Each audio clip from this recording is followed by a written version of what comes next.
Hi everyone, this is Jess, aka Sketchwriter Jess. It's Talk Thursdays. You can see the lighting is a bit different. I'm not in the best mood today. I had a meetup and some of the people didn't show up, and I keep thinking maybe like it's because I came out about my psychic abilities and they looked at my blog and they didn't like the tarot card stuff.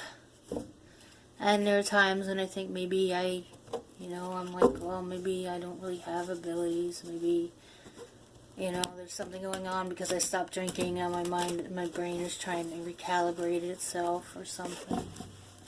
But there are certain things that I feel I have intuition on, and I know there are times when I've had insights about stuff that happened before anybody knew about it. And I'm not just talking about the messy bun hat guys. I mean real things. I mean, there's just some things where like I've had a thought about something. So what I thought I would do today is I would pick 3 oracle cards and discuss each one. Maybe it'll help me go off on a tangent, get my mind off of my questioning my abilities. And I also had a rough night last night, sleepless night, because of this whole twin flame thing. It's really weighing on me.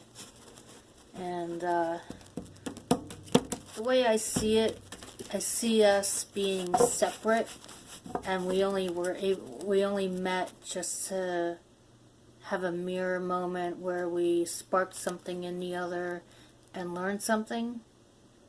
I know a lot of people say that's karmic, but no, this was definitely twin flame energy. I think we're using our free will and splitting. That's what I think is happening. So I don't know. But I feel like it's important to acknowledge it, because if you feel something for somebody and you know it's deep, and you're like, why is it so deep when you barely know them, but you've had contact with them, like you've shook their hand or something like that.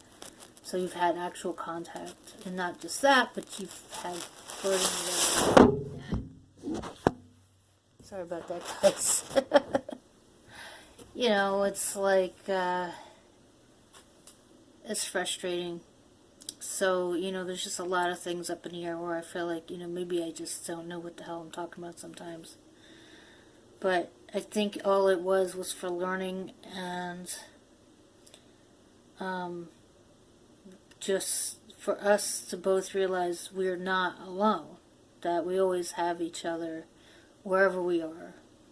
That's a nice thought. So now I'm going to take out 3 cards.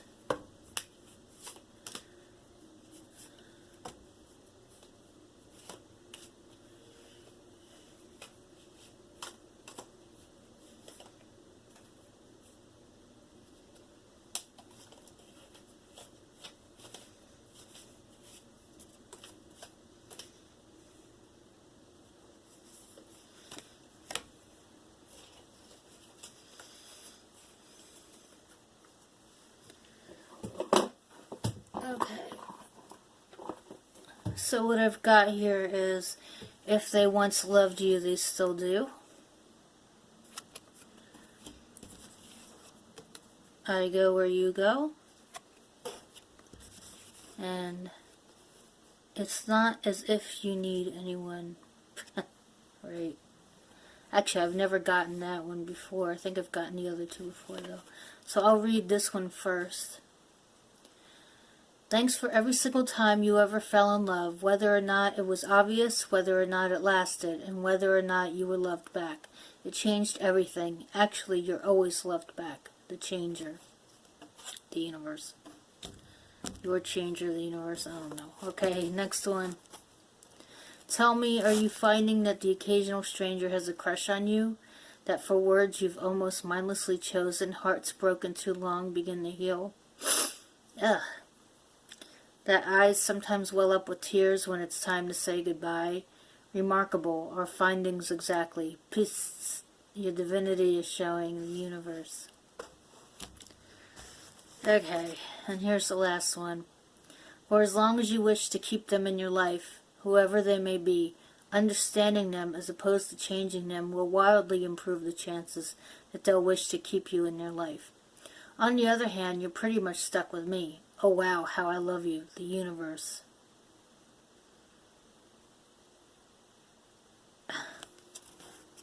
Okay. I never tried to change him. Not once did I think I want to change him. I didn't know him well enough to want to change him. If you excuse me, I'm going to get my coffee. And no, this is not a marketing ploy. I really just feel like having coffee. It's all rainy out. So I'm like, I just want some hot coffee, but now it's kind of room temperature.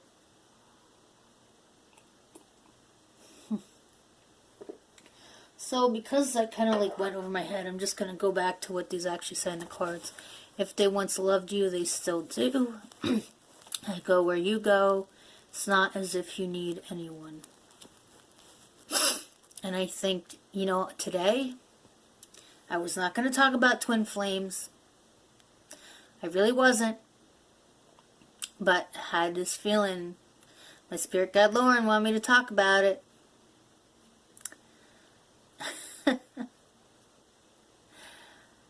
Yeah.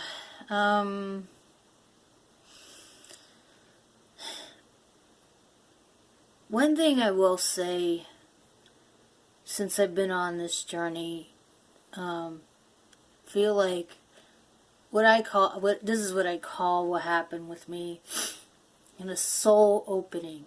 You know when people say they're like searching, you know, soul searching, they have to go soul searching to dig around, find out what's going on, what's causing problems. Well, I feel like I had a soul opening where like it was like I let things in that I hadn't let in before.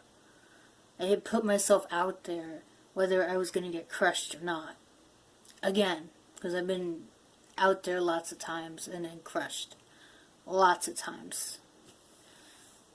And I think what made this one different was that I felt more in control of it for some reason. And I felt like I was in control of it, but at the same time, there were a lot of things that were new to me, so I couldn't really control all of it. But I felt like on my end, I was more controlled than he was. Like his behavior was really ridiculous. Mine was not as bad. For a while it was, but it really, he was worse.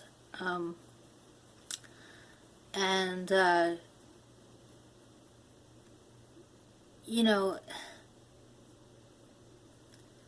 I'd had this feeling that I wanted to go back and see him. Not now, but this was before, you know, he had cut me off. I had gone to see him, and like he was so happy to see me, and I didn't expect him to be happy to see me. I really thought he was just going to be rude because, well, he had said something else where he was kind of like, I don't know about this, you know. So, I don't know, he was just really happy to see me, and then I was shocked. I was like, oh, maybe things changed somehow. But, you know, I'm thinking maybe there's something in him that may not have been that stable. Maybe he's all over the place. I don't know. When I think back, I'm kind of like, yeah, maybe he's all over the place. I've been journaling, and I have this connection to some spirit. I don't know who it is, what it is. the spirit, I guess I'll call it a guide, but I don't know what their name is. And they push me, they push my buttons, and they come in and they kind of block my other guy, Lauren. And they push me to my limits. But even though they push me to my limits, they help me see things in a new perspective that I wouldn't have seen before. Like, I had this feeling like I was channeling this guy. Channeling my twin flame. I was channeling somehow. I said, no way in hell is that happening. That can't be happening. I said, no, this is me. This is my head imagining him apologizing. Because I know he sure as hell not going to say anything. So I'm writing things down, and I'm like, this doesn't sound like me. But then I was like, I'm just going to say it was me. I refuse to believe I'm telepathically channeling somebody who's here. And, like, I don't have their permission, I don't have their say-so. And I did have a visualization. He kicked the box. He had, like, this block, and he kicked it. And I was included in the block. But at the same time, I didn't feel hurt by it because it felt more like the conditions. It wasn't me. Like, he wasn't blocking me, like, saying, oh, I hate this person kind of thing. It was more like he didn't want all the conditions, all the feelings that I had, that he wasn't sure what he felt. He was like, 1 minute he was like, yes. And the next minute he was like, I don't know about this, and then I was like, I don't know either. Like, man, you just like going crazy here. But I had channeled something and it didn't sound like me. It didn't sound like anybody I knew. It kind of seemed like it could have been him, but I just can't imagine him letting me in like that. Even if he is a flame, I can't imagine a twin flame just letting somebody into that. They can let them into, like, the visualization that I saw. I think that might have been something he wanted me to see, but he didn't know how to tell me. Like, he didn't know how to communicate that, and that was on his mind, and I got it. That made more sense to me to see that than this channeling. And it seemed like it could have been him, and it was like ego, like really ego-driven. Whatever this was, it was something. I don't want to say it was evil. It wasn't evil. It was just like something that was pushing my buttons. That was like here you go. Okay, you happy now? Like, what kind of energy is that? And I'm like, well, if that's his energy, that sucks, But I'm like, that's not what I remember, I don't remember that. Although I have to admit, the last time I saw him, yeah, he was kind of a jerk, but, I don't know, it was very strange. So I had, like, this channeling of this kind of, here, are you happy now energy, I'm sorry, I'm really sorry. He just kept saying, I'm sorry. And I'm like, this has to be my head thinking of this. This has to be me. This can't be him. Why the hell would he let me in? If he kicked me out. Like, if he kicked my conditions out. Make no sense. So, anyways, I'm seeing, like, all this, I'm sorry. And then there was, like, all this other stuff, like, romantic stuff. I'm like, what? So it's like, obviously my brain is trying to do something where it's like, here, just pretend that this guy is saying sorry so you can forgive him. So that's what I'm going to take it as.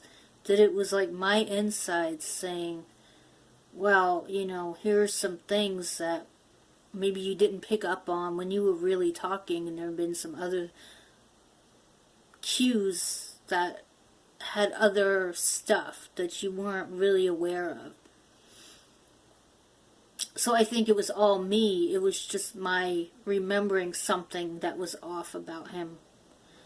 So I kept like channeling that. That's what I'm gonna say it is. But I don't know, even though, having to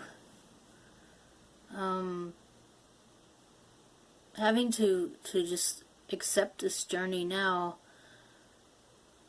I feel like it's the kind of thing where, like, I'm thankful to be on it because I feel like I don't know what else I would do with my time. However, it's lonely. It is a lonely journey. Now I tell myself, I say, I've got my spirit guide, I've got my ancestors, angels are there, of course, got my muses. I have all of that, and so I'm thankful for that.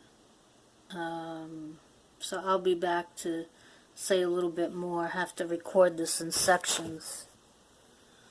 I'll be back. I'm back. What I have to do is kind of record it in segments, and once it gets to like a certain amount of time, I'm afraid the battery's gonna run out, and it won't capture, so I have to do it in segments. Sorry about that. Anyways, so it was like I got this glimpse into this person. I got like two sides. There was this one side, like he was remorseful, but he was like very egotistical, like, come on, aren't you happy now that I apologize? Like, come on, like, really sorry, okay? I'm really, really sorry. Like, it's like, well, are you remorseful? Are you sorry? What? and then there was this feeling of, like, there's, like, another one, and it said, oh, I love you so much, I'll hold you, all that kind of stuff, and I'm like, this has to be just me imagining this stuff. So on Instagram, I put a channeled message that said, if you need to forgive somebody, just imagine them saying they're sorry, and even if they never come forward, just forgive them anyway, even though, like, you're like, it's all up in the air, right? So I don't really want to talk about that part anymore. What I want to talk about today is the soul opening. I realized it wasn't really just him, although a lot of it, I think, was attributed to me putting myself out there and being open to whatever could happen. I had put myself out in the bar scene again after, like, I had tried some meetup groups and I couldn't seem to get people to come to my meetup group, and I felt like, well, okay, I guess this isn't working. So I started going to bar again. That's how I met him. But if I hadn't put myself out there and said, I'm going out at night, I just want to go out at night again and see what happens. And even though I didn't really make too many friends, I was able to build up my social skills. And it wasn't just, the bartenders. I mean, once in a while I talk to somebody at the bar. We talk a little bit. But in Virginia, they're a lot more social up there. People, and I'm not just talking about guys hitting on you. I mean, women will talk to you too. They'll just, we'll just strike up a conversation. It's very different up there. I mean, down here, people pretty much keep to themselves. Which at first I thought, oh, this is great. I don't have to deal with anybody weird hitting on me. But then, it changed for me. And not that I want weird guys to hit on me, but it was different. So I don't think people have to go to a bar for their soul to open. That's not the point of what I'm saying here. The point is that I put myself out of my comfort. I went out of my comfort zone and decided to let the universe take control. I mean, this was a place I didn't usually go to. Before I started going there, which was at the end of last year in 2018, I hadn't even met this guy until January or February. I had started going there again, and I had just been there like a couple months before with my cousins. Actually, it may have been even a year before. I hadn't even really been in there. I wasn't happy with the happy hour. I wasn't really happy with the food. You know, it just wasn't what I liked. I didn't really like it too much. But it was in the restaurant area. It wasn't in the bar, so it was a little different. But I got to catch up with my cousins, and we all enjoyed that. And the restaurant's a nice atmosphere, so I thought that was cool. So, like, I was like, I'm not going in here again. I mean, I wasn't crazy about this, and, you know, some of it was good and some of it was bad, and just too much was bad, so I was like, forget this. And all of a sudden, I had this pull to go there. And as I was going there at the end of the year, and I met a nice female bartender. She was cool. And, you know, it's like, oh, this is nice, you know, like, I can come in here, have a drink or two, you know, like, just hang out. And people would come in, you know, and sometimes, you know, there would be, like, a game or something on, so it was fun, like, hearing people cheering for the teams and stuff. And so I was like, this is cool, you know, this is nice, I like this. And then, I kept going there for, like, a month or two. And then he came by, he was there. And I didn't really think anything of him, you know, I just didn't. But you've heard all the rest of it. So, you know, it took a long time for me to get any real information out of him. But if I hadn't followed the pull in my gut that was like, go here. Just trust us. Just go here. If I hadn't done that, I wouldn't have met him. I wouldn't have met the female bartender. I wouldn't have met other bartenders that I struck up conversations with. I wouldn't have met any of the people that I came across. Once in a while there'd be somebody that'd be really interesting and fun to talk to. And I felt like, even though I was doing something, I was drinking, which is not the best thing to do if you're on mental illness meds. Because it can interfere with them. You know, it can do all sorts of things. I've never really had a problem with that, but, yeah, it's not the best thing to do. Anyways, even though I was doing that, I was, like, taking my independence back. You know, it was like, I am not going to just stay in the house anymore. I am not going to just sit here and let other people dictate what I'm going to do with my time. Because that's what would happen. You know, I live with my family, so it always seemed to be on their schedule, everything they wanted to do. And I felt like, no, I am going to do some things on my own. And so I did. And, you know, like, I saved up my money and used it to do this. But it was better than just spending it on art supplies over and over again, and, like, using the art supplies once and then not using them again. I thought, I just have to do something different.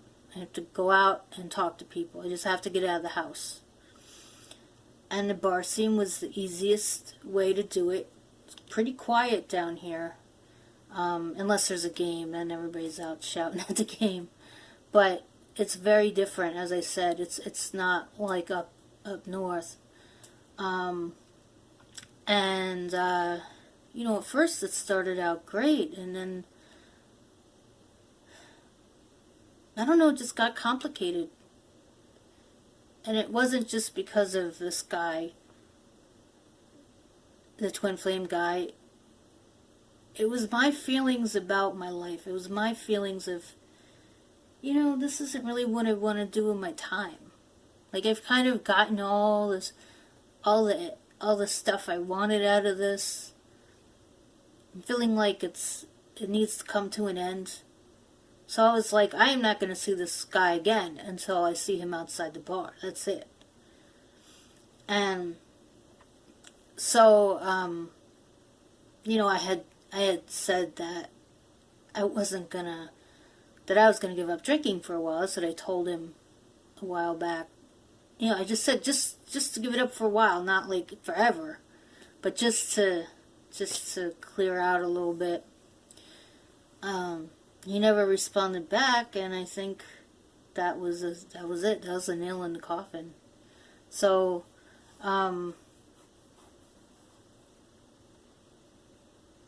so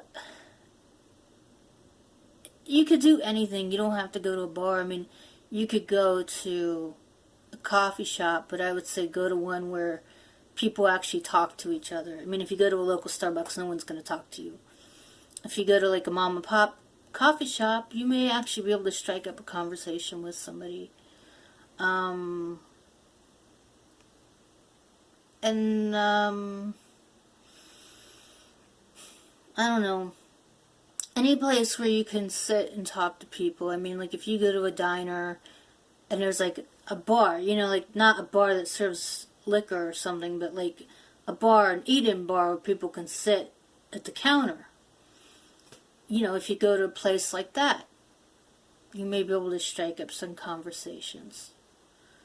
I'm just trying to think of places that lend themselves to this. Now, what happened to me one time was I had gone to a local restaurant, and I was sitting there alone, reading my book, and then these women, I was like a grandmother and her granddaughter's probably in her 20s, they started talking to me, and so we had like a nice conversation.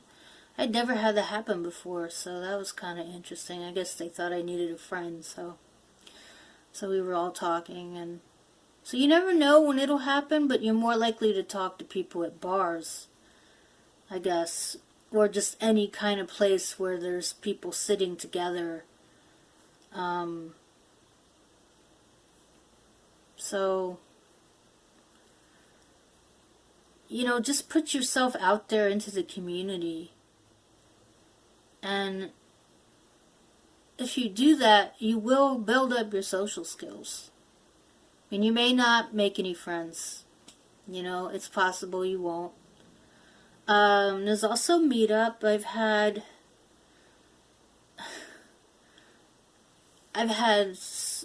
really great luck with Meetup, and I've had bad luck with Meetup.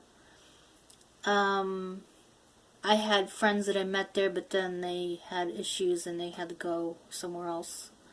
Unfortunately, like they had to kind of go away, to be by themselves a bit. And then I've had friends where I was really good friends with them, and then things changed over time, and we just kind of didn't like each other anymore. So, it's difficult making friends when you're an adult. It is probably one of the most difficult things ever. But then I had a hard time making friends when I was a kid, so I don't know which is worse. I have to be honest, I don't know.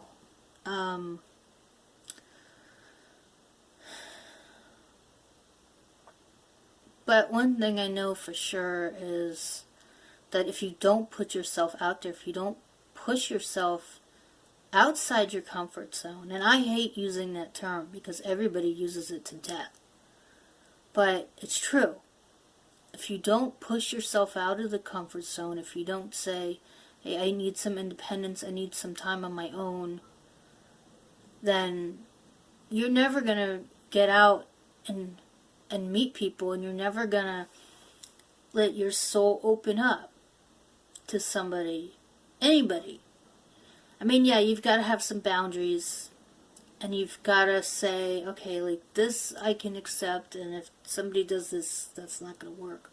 And at some point, with this guy, with the twin flame, what happened was, my boundaries was, okay, I'm not going to just sit here and be flirted with, and then like there's nothing that comes of it, and he's gonna act like a jerk to me one day and then be good to me another day. And I finally just had said this has to go outside. I have to see him outside. And when that didn't happen, it was kind of like, I was like, well, what are my boundaries now? And I think my boundaries are still outside. That's it. You know, I'm not going to sit there and let him control the whole thing. And so now I'm like trying to think of places where I can meet people. As I said, diners. You know, I'm thinking there's a local place up the road from where I live. Most of the people are older than me, but it might be good just to talk to people, you know, just to get out of the house and just to see what's up, you know. Sometimes if you go to the park, you know, you can, like if you take out your drawing or something, people will come up and talk to you, take out knitting or something like that, crochet. Now, that is something people at Starbucks will do. If you're sitting there with a craft, like a crochet item or something, or knitting, they will come up to you and they will talk to you. So, I mean, if you do that, I mean, I've got to watch this back and keep all this stuff in mind, because I am trying to find new ways to socialize without going to a bar. I just, you know, I'm just not built to take all that alcohol. I mean, I was drinking twice a week. I had at least 2 or 3 drinks each time. I'd have 6 drinks a week. That's a lot, especially somebody my size. I'm only 5'2". So it was like a lot for me to take. And with the medicine that I would take, it made it like I was more drunk. So I'd have to sit for like at least an hour with soda and water and stuff and pee it out and everything, so that I was safe enough to drive home. Sometimes I had to sit for 2 hours just to get it out of my system. And, you know, it's just, it's only fun, like, after a while, like, if you actually meet people to hang out with and talk with, I think. Like, there are people who go to bars and they see each other a lot and they eventually strike up conversations and become friends. So you see that quite a bit. But to get in there and get your foot in the door, it's tough. And you kind of have to be a regular, like you have to go like on the same day each time. And it could take like 6 months to a year to really see the same people. Especially down here, because people move away, you know, or they go back to where they came from. You know, if they were northerners, they come down and they go back, you know, fly up. We call them snowbirds. They come down from the north and then they go back in the fall. Oh, no. They come down in the fall and winter, go back in spring and summer. And, you know, there's a lot of that. So, like, you're not really talking to people. It's just, I don't know. I already did it, and I'm grateful that I did it, because it got me out of the house and I was able to be independent, and I really enjoyed the drinks. I enjoyed the drinking. That was fun. You know, that was really fun.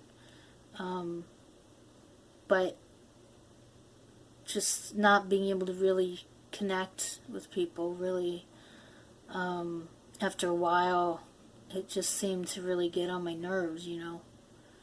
And I'm like, what am I doing? This is crazy. Like, you know, this just isn't working. So I left. And, you know, it was a difficult decision, but after the last time I saw him and he was a jerk to me, I kind of felt like, well, so this is screwy. Like, I'm not dealing with this, you know. Too old for this kind of behavior. Doesn't matter whether he's my twin flame or not. I always unconditionally love him, but I don't know, it'd be hard to really, really love him after the channeling I did. it was almost like some spirit, whoever it was, whatever spirit was trying to show me, look, this is what this is like. This is what this guy is like. I am showing you what this guy is like. Whoever the spirit was. I don't know what his name was. They were like, I am showing you, you need to take this at face value. You need to see this. And you need to take it in and say, I forgive you. No thanks. You know, like, just move on. Now, that being said, I still plan on doing some twin flame readings because I think my twin flame journey is different in that I've said free will is okay. That if you meet your twin flame, it may just be a karmic situation. I really believe a twin flame can be karmic. I don't know why it can't be. It makes no sense. We all have karma. It's a lesson. So you may just have that lesson and go. And I really believe he is. I mean, I really believe it. So, you know, I'm ready to move on, I think. I'm ready to meet new people again, see who else is out there, see the world, you know. Like, I'd love to be able to take a vacation, so I have to save up some money to be able to go on a weekend somewhere and just walk around in town, see what it's like. And so I'm going to save up for that. And I think, you know, the soul opening is the thing I want to get across to people, and I want to get that into every reading I do. Just maybe like a soul opening moment. Be that spirit guide or guide that shows you what that is. It shows you this is the behavior you could encounter, and if you encounter this, go bye-bye. Like, go run the other way. Go. Doesn't matter whether you have nice thoughts of him once in a while or whatever. It's not right now. It may never be right. But you always have each other, and you always have that unconditional bond where you actually want the best for the person. That's what I think unconditional love is. You always want the best for the person. You don't wish ill will on them. You don't wish extra karma on them. I wish no ill will on him. I hope he's okay. Like, I keep feeling like he just needs some help. I don't know. Like, just something to calm him down or something. I don't know. He's like going. Okay, well, that's it for Talk Thursday. I will see you probably Sunday. That's when I usually do my readings. I'm not sure whether it's going to be Twin Flame or not yet. So, see you soon. Bye.